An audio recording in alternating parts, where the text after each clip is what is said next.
কখনো নাই। কল্পনা ওকে করতে একটু পারিনি বল না খেয়ে কি যেতে। দোষ আমার, আমি তো ভালোবেসেছিলাম। তুমিও সেই না রাতে আর আচ্ছা ঘুমোলো খাবার না। দাও রাত আমি প্রায় রুমে নিয়ে 4টার যাচ্ছি দিকে ঐশী ঘুমিয়েছে। তারপর খাবার আমি নিয়ে রুমে ঘুমাইনি। এসে আমি ফজরের এই যে আজানের সময় খাবারটা উঠে খেয়ে নেন। চুপচাপ রেডি কি হয়ে ব্যাপার গেলাম। চুপ করে আছেন কেন? তারপর রেডি হয়ে কি বাসা বলছি থেকে বের শুনতে হয়ে পাচ্ছেন না? নামাজ পড়ে পার্কে কিছুক্ষণ রিয়া শুধু হাঁটাহাঁটি কান্নাই করে করছে। সকালে নাস্তা করে এই তুমি অফিসে কার চলে জন্য আসলাম। কান্না করতেছো? অফিসে যে এসে তোমাকে কাজে মন কোনোদিন দিলাম। ভালোই বাসিনি, আর একটু পর রাফা সে তো আসলো তোমাকে আর ছাড়া আমাকে দিব্যি ভালো বলল, আছে।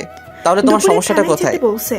তার কথা মানে বলার সাথে সাথে একদিনের মধ্যে কাজ ও আমার শেষ। থেকে খাবারের প্লেটটা নিয়ে চোখ দেখতে মুছে হবে খাবার না, খাওয়া শুরু করলো। জামাইটা কার? কি মেরে বাবা। আমি আজকে চলে তারপর যাবো, খাবার শেষ রাতে। করে আমি নিচে আজকেই বিছানা করে যেতে শুয়ে হবে। আছি।